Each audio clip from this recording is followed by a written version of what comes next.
ரொம்ப easy catch. அது ஒரு ஹம்மிங்கெல்லாம் போட்டு நாவல்ட்டியாக பண்ணியிருந்தோம். அந்த காலத்தில் ரொம்ப புதுசாக இருந்திருக்குது. பாடாத பாட்டெல்லாம் பாட வந்து அதுக்கு ஒரு ஹம்மிங்கெல்லாம் போட்டு அது அந்த காலத்தில் அது புதுமையாக இருந்தது. அப்போ எங்களுக்கு இந்த எக்யூப்மெண்ட் வசதி அவ்வளோ கிடையாது. மிக்சர்லாம் கம்மி, இந்த எக்யூப்மெண்ட்ஸினுடைய விஷயங்கள்லாம் ரொம்ப புவர் தான். அதில் இவ்வளோ எஃபெக்ட்டும் வரணும், ரொம்ப ட்ராக்ஸ் போட முடியாது. அதில் நம்ம மாணிக்கம் சார் ஒரு பெரிய ரெக்கார்டிஸ்ட் ஏவிஎம்ல முக்கல் போஸ்க்கு அப்புறம் இப்போ சம்பத்துன்னு இருக்காது, அப்போ வந்து அசிஸ்டண்ட்டு. இவங்க 2 பேரும் சேர்ந்து விடிய மிக்ஸ் பண்ணி முத்துராமன் சார் அசிஸ்டன்ட் டைரக்டர், அப்போ அசோசியேட் டைரக்டருக்கு திருலோசனெல்லாம் உட்காந்து செட்டியார் சார் கூட வந்து உட்காருவார். உட்காந்து அந்த ஒரு மழை சீனில் ஃபைட் ஒன்றும் லாஸ்ட்டு கிளைமேக்ஸ் ஒன்று பட்ட அவஸ்தையாக இருக்க கடைசியில் 3 நாள் எடுத்தோம் அதை மிக்ஸ் பண்ணுறதுக்கு.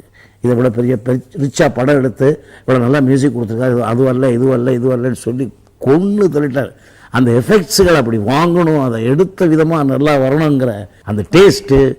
உட்காந்து வேலை வாங்கணும்னு அவர் பேசாமல் நம்ம படுத்து தூங்கிட்டு எங்களை விட்டுடலாம். பட் அவர் வந்து உட்காந்து எனக்கு இது அந்த எஃபெக்ட் வரல இந்த எஃபெக்ட் வரலன்னு ஒரு ஆஸ் எ நைட் அண்ட் டே பார்க்காம அந்த உழைச்சி அவ்வளோ அக்கறை எடுத்துகிட்டு போனோம்.